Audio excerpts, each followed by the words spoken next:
এই শীতের মাঝে একদম গরম, গরম ধোঁয়া ওড়া খাবার খেতে কিন্তু বেশ মজা লাগে।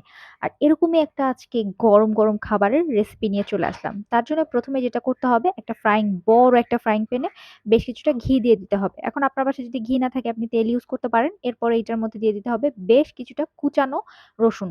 এরপর রসুনটাকে একটু হালকা করে ভেজে নিতে হবে। এরপর আমি দিয়ে দিলাম টমেটো এখানে ব্লেন্ড করা। আপনারা চাইলে এখানে হচ্ছে টমেটোর সস দিতে পারেন। আমার বাসায় যেহেতু টমেটো সস ছিল না, এইজন্য আমি টমেটো একদম ব্লেন্ড করে দিয়ে দিলাম। এবং এটাকে বেশ কিছু সময় মানে একদম একটু জাল দিয়ে দেন হচ্ছে আমি এটার মধ্যে গোলমরিচ এড করে দিলাম।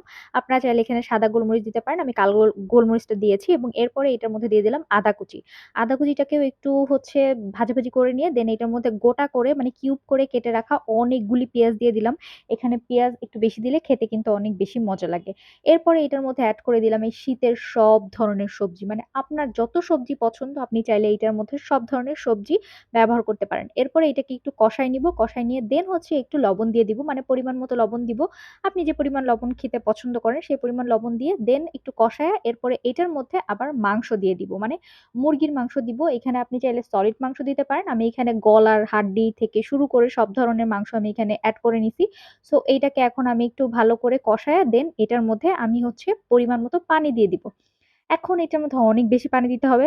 এখনো আপনারা বুঝতে পারছেন না কি রান্না করছি? আজকে একদম মজাদার একটা স্যুপ রান্না করছি। আমি এখানে ২ কেজি পরিমাণ পানি দিয়ে দিয়েছি এবং এইটাকে বেশ কিছুটা সময় ধরে আমি জাল দিয়ে নিছি, যতক্ষণ পর্যন্ত সবজিগুলি ভালো করে সিদ্ধ না হয়ে যায়। দেন এইটা যখন ভালো করে সিদ্ধ হয়ে গেছে, আমার কাছে মনে হয়েছে হ্যাঁ, এখন প্রপারলি সবকিছু হয়ে গেছে। তখন আমি এখানে ৩ টা ডিম ফ্যাটায় রাখছিলাম। মানে শুধু ডিমের সাদা অংশ সেটাকে আমি পুরা দিয়ে দিতেছি এবং দিয়ে সাথে, সাথে এটাকে নাড়তে হবে। না হলে কিন্তু দলা পাকায় যাবে।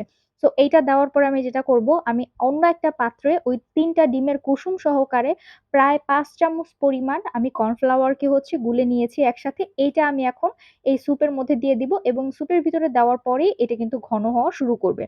সো ঘন আমার পরিমাণ মতো আমি যতটুকু ঘন করতে চাচ্ছি সেই পরিমাণ ঘন করে দেন হচ্ছে আমি এটাকে নামাই নিব। এবার সার্ভ করার পালা। দেখেন কি ইয়াম্মি হইছে স্যুপটা দেখতে এবং কি সুন্দর লাগতেছে দেখতে। এইটা একদম মানে অনেক কালারফুল একটা স্যুপ এবং খেতেও কিন্তু অনেক বেশি মজা হয়েছিল। এটার মধ্যে লেবুর রস চিপড়ে এবং সাথে হচ্ছে মরিচ দিয়ে খেতে এত বেশি মজা হয়েছিল। আর কারা কারা স্যুপ পছন্দ করেন অবশ্যই অবশ্যই কমেন্টস করে জানাবেন। আর কারা কারা এই শীতের মধ্যে স্যুপ রান্না করে খাবেন কমেন্টস করে জানাতে কিন্তু ভুলবেন না। আর আজকের ভিডিওটা যদি আপনার কাছে ভালো লাগে তাহলে লাইক শেয়ার এবং কমেন্টস কিন্তু অবশ্যই অবশ্যই করে যাবেন। সো সবাই ভালো থাকবেন। Tata, good bye.